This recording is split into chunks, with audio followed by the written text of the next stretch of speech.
Dëgjues të nderuar të Radio Kosovës, edhe këtë të diel nga ora 14 po rikthehemi me emisionin tuaj Obligimi Ynë.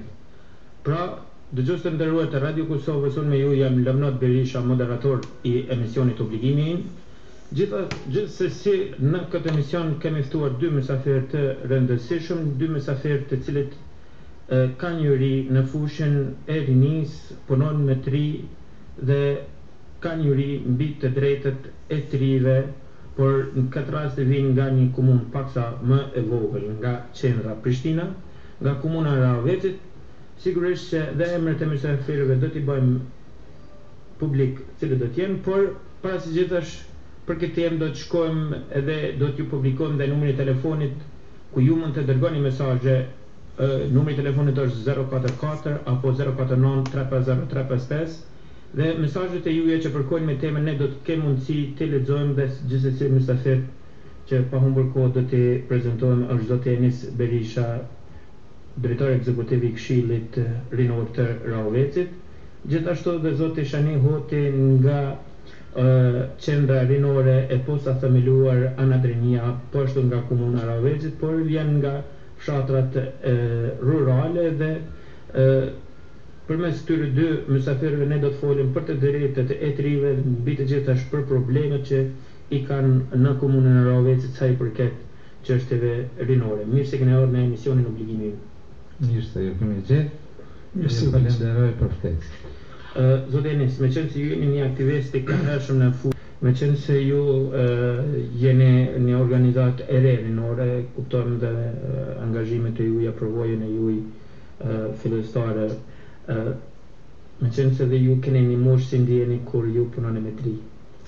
Me lejoni nderuar zotri Lavi, ti përshëndes të gjithë dëgjuesit e Radio Kosovës, një ndër radiot më kërkuese dhe radiot cilat qojnë pesh në komunitetin anekant Kosovës, që ma dha drejtën që në emër të të rinjëve të komunitetit tim Anadrinas, që përfshin një territor mjaft me disa fshatra cilat ndashe pa dashe kanë mbetur jashtë qasjes institucionale, po dhe në fushat me trit.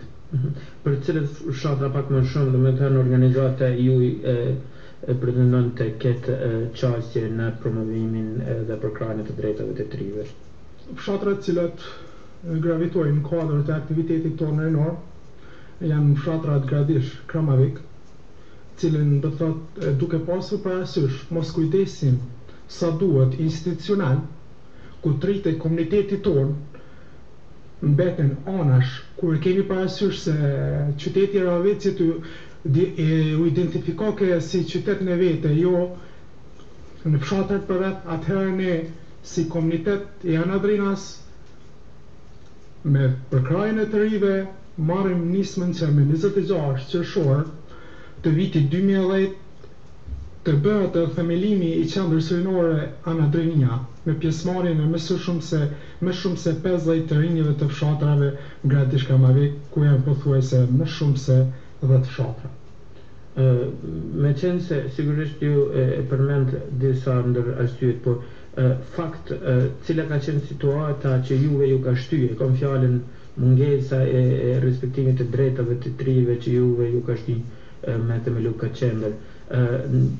Ju cilat janë planet e juve, aktivitetet objektivat e kësaj qendre që ju mendoni me përmirësu situatën e trive në atë pjesë?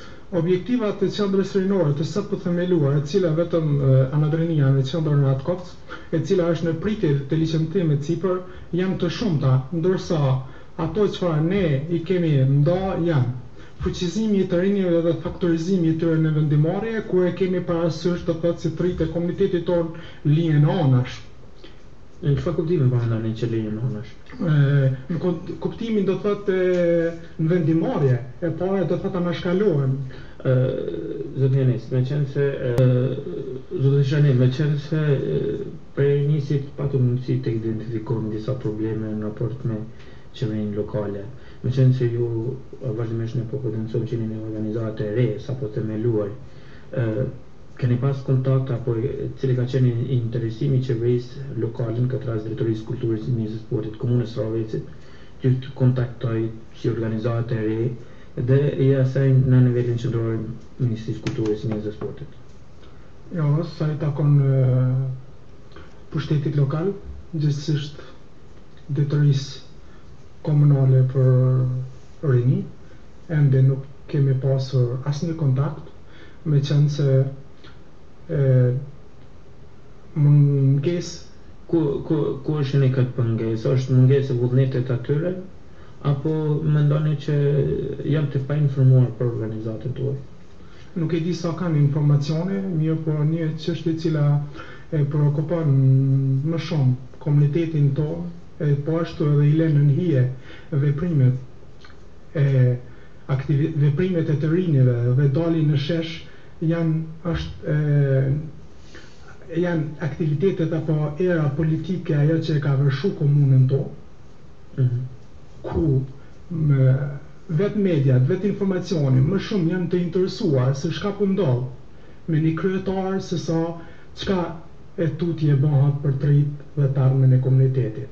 Mediat vërshojnë Rovecin për një kryetar Qazim Qeska, ndërsa ku metet komuniteti tjetër do të thotë që është në vazhdimsi tjetër se si për dhe probleme.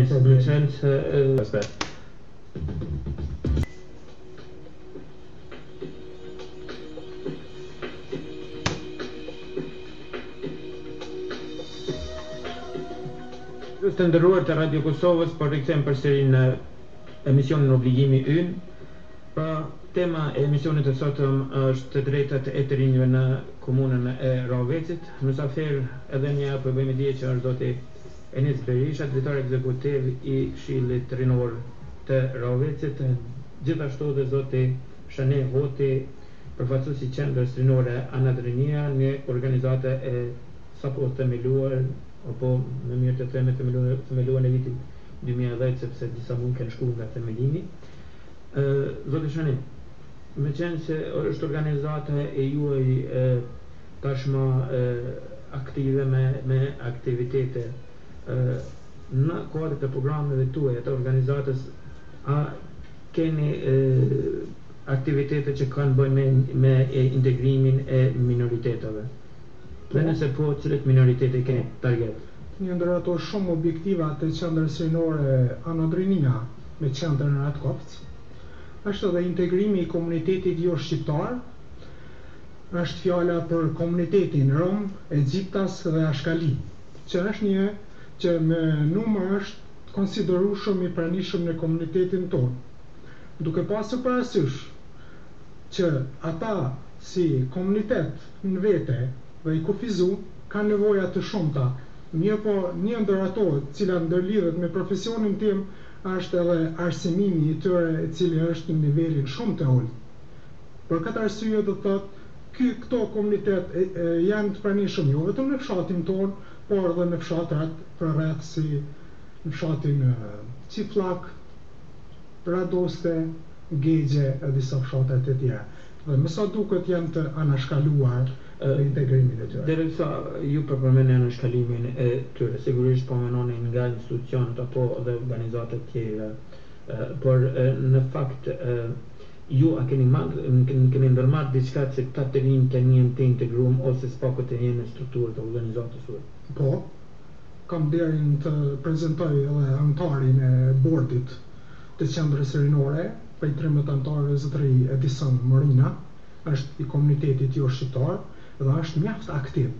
Po ashtu njihet tepër i qetë në nismat që bën, dhe po ashtu është tepër aktiv në veprimtaritë e Qendrës Rinore, jo vetëm ai, po ka edhe mjaft të ri tjerë, cilat po e përkrahin nismen dhe veprimtarin tonë. Shumë lehtë, po. Me qenë se dëshiroj të falenderoj në këtë moment dëgjues të Radio Kosovës, që janë duke dërguar mesazhe vazhdimisht, dhe është një numër i madh i mesazheve të cilët na kanë ardhur deri tani në studio, dhe ju kërkoj me kuptim të gjitha atyre të cilëve nuk kem mundësi të lexojmë mesazhet, por gjithsesi disa nga mesazhet do t'i përgjigjem dhe do t'i lexojmë, andaj edhe nga ana e juaj kërkoj që përgjigjet e juaja të jenë sa më koncize për shkak edhe kohës e emisionit. Zoti Shaneti, siç duket, është një dëgjues zoti që marrin nga Rakosi me Gjas, i cili pyet në qendrën rinore Ana Drinia do të aktivizohen edhe shoqëritë kulturore, këtë rast ato muzikore. E falenderojmë. Dhe në çfarë mënyre do të e falenderojmë zotëri